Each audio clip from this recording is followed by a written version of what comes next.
This is the class exercise number 8, task B, part 4.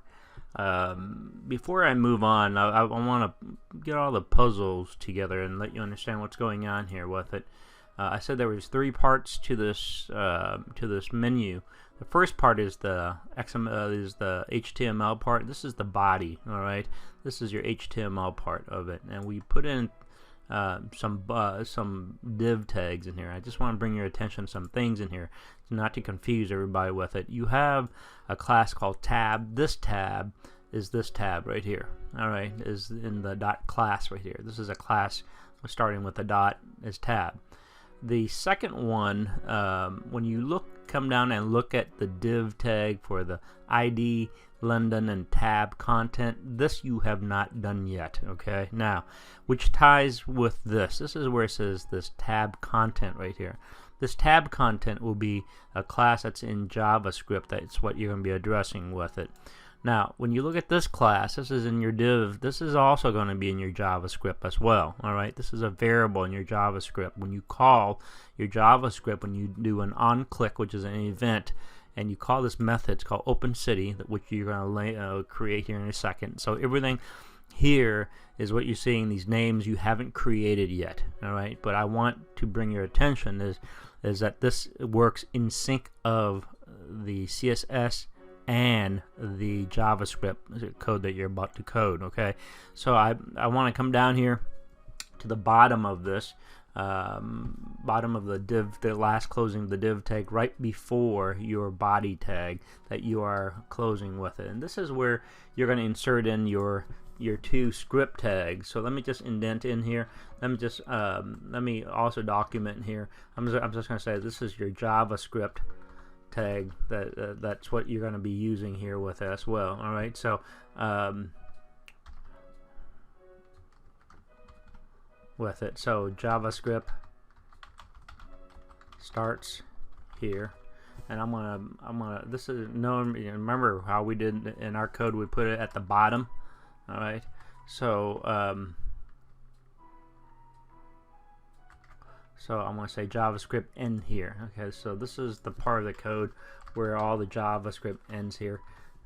All right, so you have your starting, you have your end. So this is where I'm going to go in. I'm going to talk, and you have to bear with me with the lingo I'm about to talk to you about. Okay, so just bear with me. If some of the stuff doesn't, you're expected to not to understand this, is my point. All right, so don't feel that this is overwhelming with it, because I'm speaking in the language of programming, and this is what I do. So remember I was telling you about what is a function. This is a function that you call is the OpenCity, right? This is the name of that function. How do I say it was a function? Well, it has left and right parentheses that tells it it's a function, versus what's other contrast is if it's a property. If it's a property, then you don't have the left and right parentheses. Well, you write that function down here. So what you do is you write that function as a reserved word. It's a function. The moment I do that, and I call the name of the function is called OpenCity, and of course it picks it up, right? You see my intelligence with it. And at the same time, if I did the left and right, it automatically closes the right for me. I come over here and I did the left curly bracket and I hit enter. This right here signifies it is a function, but not yet. I have to put this in between a script tag to tell it it is a JavaScript. So that's what I gotta have. So this has to be inside of the script tag. This is the closing of that. So the moment I do that, you notice that I purposely did that so you can see that the white change into a reserved word is a function. You see that? So let me just show you that right now with it. Now this is what we call a function. Again, how do you know it's a function? The left and right parentheses and the curly brackets is the set of instruction between it. Anything in between this left and right curly bracket, we call that the scope. That's the container. That's what's the boundaries, you can think of it. This word right here you can make up and call anything.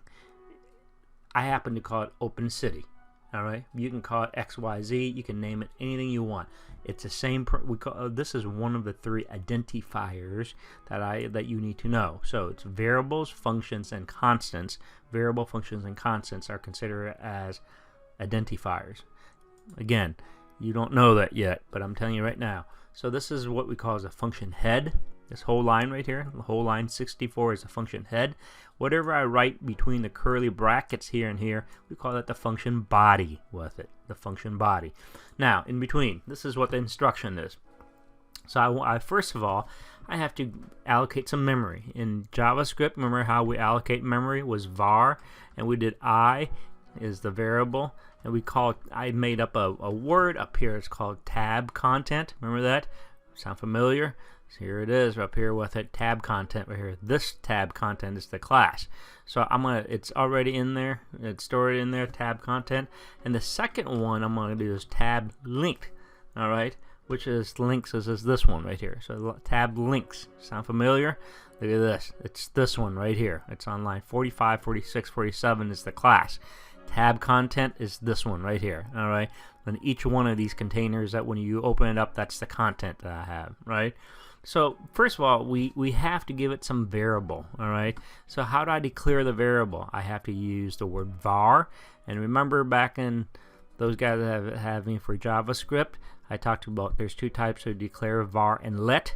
Okay, var is more of a global, and let is more of a local. Remember that, right? So in this case, var stands for a variable that I'm doing with it.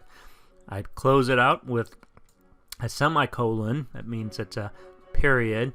I come down to the next set of instruction. Now, I'm going to write this from the right side to the left side. I'm going to use a variable called document, and we call this as an object. And we use a dot syntax. The moment I hit the dot syntax, I get to use everything inside of this. And the method that I would like to get is get element by class name. This one right here, get element by class name. You can click on it, hit down arrow, hit tab, however, and I want to use what's called the method from it. So inside of this, I want to put in a quote. I want to use the tab content. Sound familiar? That tab content is the same tab content as what you saw up here with it, this tab content. But more important, I want to assign that to a tab content, right? In programming, when we use an equal sign, one equal sign, all right, a single equal sign means the right side, this whole right side, is going to store into the variable called tab content. This tab content right here. This is what the variable I want to store it on. I'm just going to highlight that, copy. I want to place my cursor right before that and paste.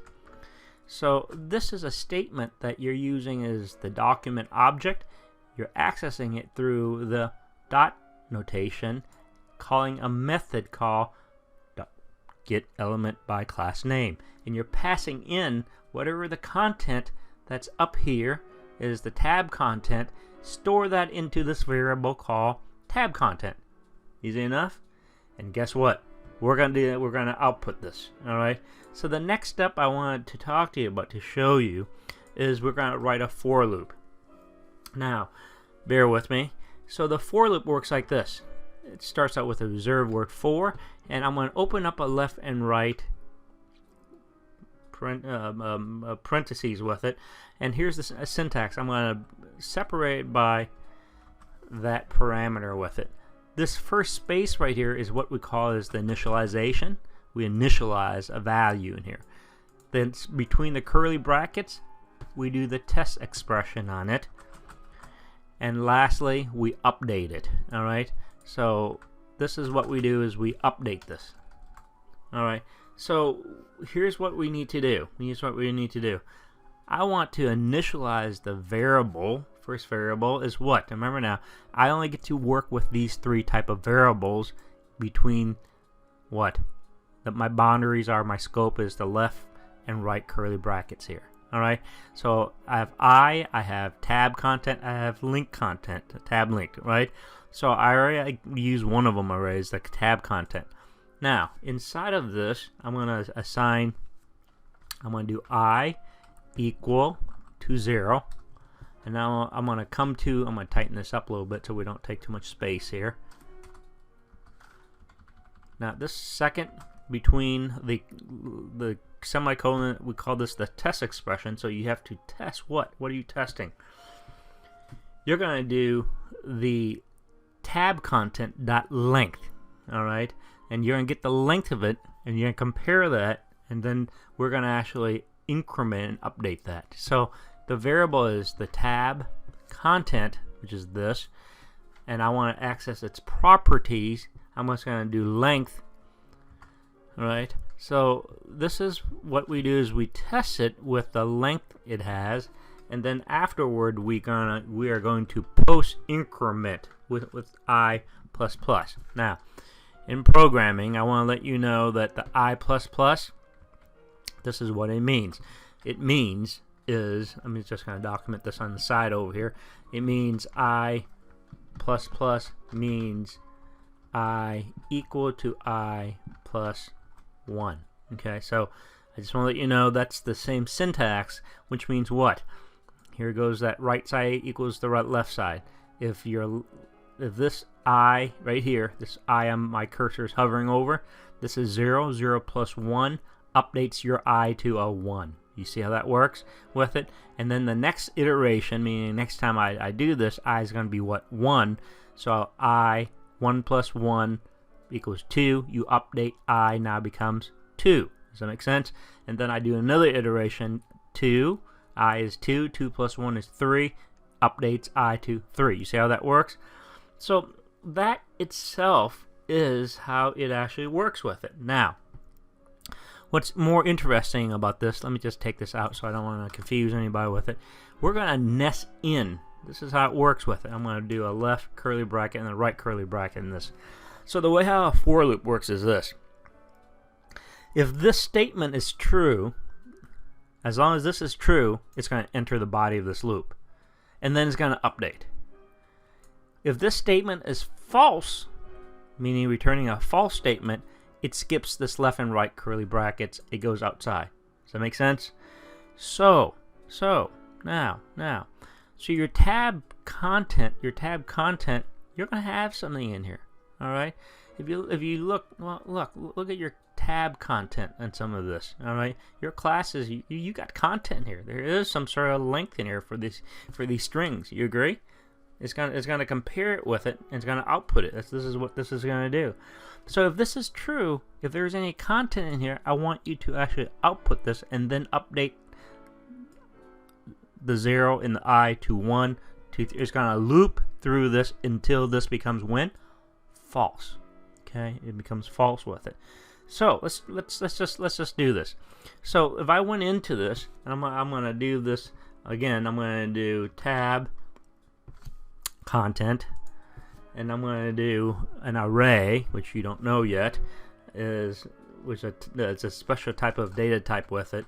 I'm going to do array I style display. Again, here's that equal sign. I'm going to do none. Alright, so come to the right of that, put a semicolon, ends it with it. So you have none when this tab content becomes when the array is done with it, and it's going to exit out when you have no more length with it as well. Now the next set of instruction, okay, so before I move forward on this, I'm hitting my 14-minute mark right here, so let me stop. This is the end of part 4.